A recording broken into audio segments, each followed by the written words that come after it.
Is exactly right. Feeling hot, hot, hot today for sure. Well, happy Friday. Thanks for waking up with us here on 13 Sunrise at 6 o'clock. We made it to the weekend. And again, hopefully you've got the number of some good friends with pools or lake houses or boats or something so that you can cool off somehow. Honestly, just air conditioning will do. Yeah, that song always makes me feel like vacation. And it does feel kind of tropical right now with the humidity that is really ramping up for us now, Matt. Yeah, we have the same humidity level as Tampa, Miami, Key West. We just don't have the beach for it. Yeah, what's exactly. going on? Yeah. We got the dunes, but those are still 2.5 hours away. very much But even the lake waters are getting kind of warm. Yeah. You notice the pool's getting kind of toasty too, but anything helps, I guess. Yeah. We've got a lot going on today. We have a level 1 severe risk, we have a heat advisory, we have a flash flood risk, and we're starting off in the upper 70s already this morning. We'll just go with it Friday. Oh, at least it's my Friday, goodness. right? It is Friday. We're almost to the weekend. We're going to make it through. Now, for some of us, it's just going to be a hot and steamy day, while others get some scattered downpours. This morning, Live Doppler 13 is picking up on some isolated cells, especially north of the city. We had a huge cell go right over Marion with a lot of lightning. That's now in Blackford County, headed towards the Fort Wayne area. Tipton County, we've got a good cell now pushing eastbound into Elwood. Good morning in Hamilton County. A couple lightning strikes there around Noblesville. Kind of getting scooted by right there by Ruoff. Ruoff has, I believe, a Kids Bop tonight, and then Everwise has a concert tonight as well. But watch out for some isolated downpours. They're very hit or miss. Some heavier ones, more widespread ones are forming off towards the west in Benton County, coming into Tippecanoe County, and then Montgomery County. Look out for some more downpours and some lightning strikes as well. Lafayette, we're getting soaked right now. But closer to Indy, we are dry. For the rest of this morning, the highest rain chance will generally be just north of Indianapolis. Carmel north, Fishers north, Zionsville north. Farther to south, Greenwood, Bargersville, Mooresville south.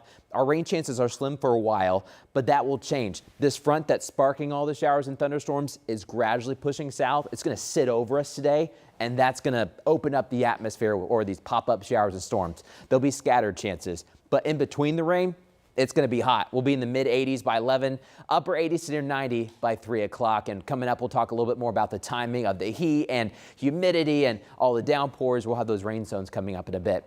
But let's talk traffic this morning. The good news is that overall, things have been pretty quiet. We've got our construction zones, and we've been keeping an eye on those. For example, the clear path there on the northeast side of town.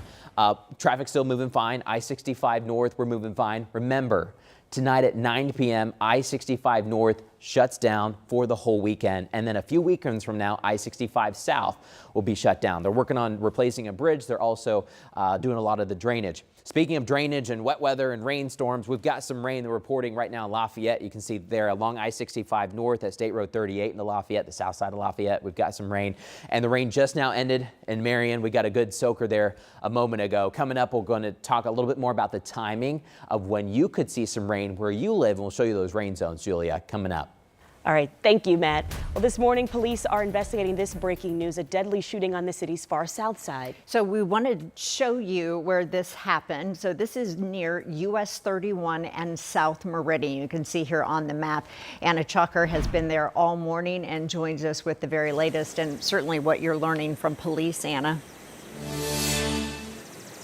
Hey there, ladies. Good morning. Still an active investigation behind me this morning. A lot of that investigation centered around this white car that's in between the two parked cars behind me here. As you can see, that's where police say they found that gunshot victim this morning after he drove off and smashed into these two parked cars and then a lamp outside of this house out here. But I do want to show you the video of the scene out here, the large police presence when we got out here this morning. IMPD telling us this shooting happened around 12:45 this morning when they actually received a call of a car crash on Griffin Road, which is off of US 31 in Southport Road. When officers got on scene, they found that white car and the driver, who was inside with multiple gunshot wounds. That man was then transported to the hospital in critical condition, but then he later died. And while officers were still on scene, they say they got another call of a suspicious person in a yard nearby about half a block away. And police do believe this person is involved in the shooting, but they're still looking for them this morning. We believe it's a very isolated incident, I believe at this time, but we don't have any information for sure on this. But I do believe at this time that our victim was more than likely meeting someone in here. And to be honest, my guess is that neither he or any of the parties involved more than likely did not live in this neighborhood. And police also found multiple shell casings along Griffin Road this morning. And as people are getting up here in this neighborhood, they're waking up to this crime scene behind me.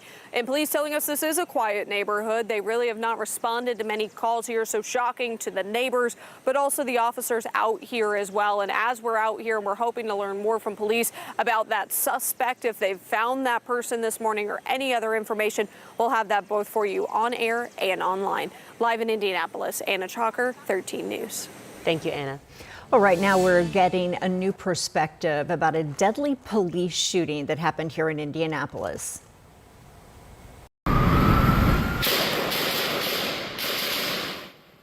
So a witness shared this video with 13 News saying that it shows the moment that someone started shooting yesterday morning between IMPD officers and a shooting suspect. This video is in the area of Clifton Street and I-65.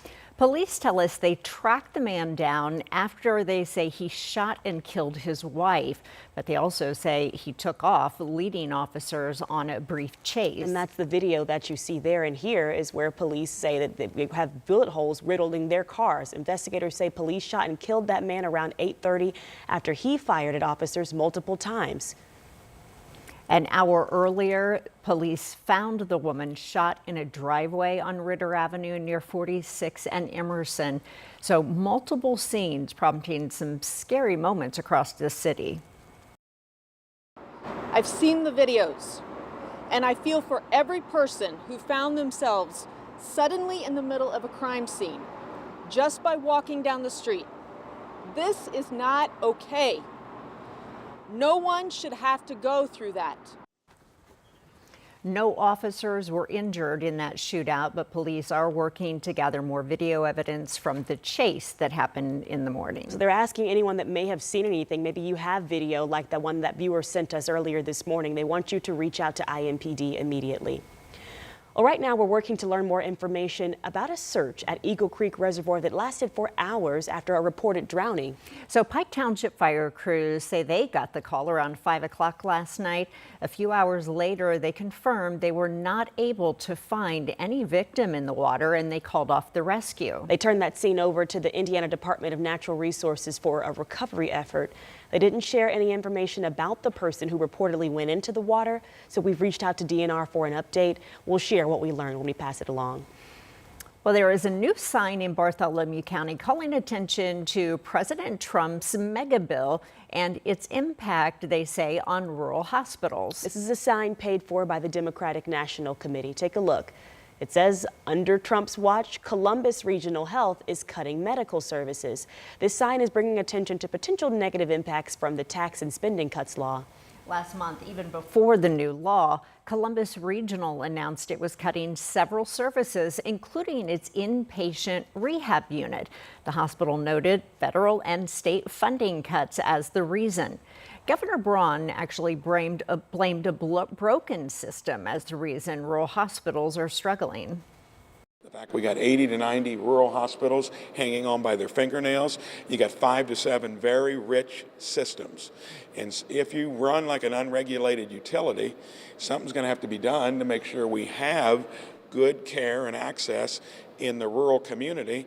And part of that responsibility is going to have to be on the shoulders of the rich hospital systems. Now, in a statement, the hospital says it didn't have any advance notice of the billboard going up or that its recent cuts would be referenced. They also said the cuts pose, quote, irreversible repercussions to providers like Columbus Regional Health. Well, happening today, we will get to see more of the Colts team as we go into day 3 of Colts camp. A great day to take the family out there because that is the theme today, Family Day. And if you are heading out to Grand Park, Colts City opens up at 9 this morning as usual, and then practice starts at 10. So tickets are available free of charge online. Our crews will be there as well to see all the action. And remember, with the heat they're dealing with, the Colts did announce if they are making any changes to the camps, or if people are coming out or fans, that they will announce that on the app that they have where you also buy the tickets. Okay. So with the heat that we're seeing, you want to stay, aware. Good to know.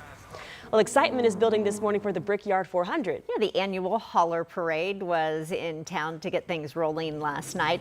The NASCAR haulers made their way down Main Street to kick off the party in Speedway. And this is really a big event for the fans. They got to see all those trucks going down the street, even some race theme activities.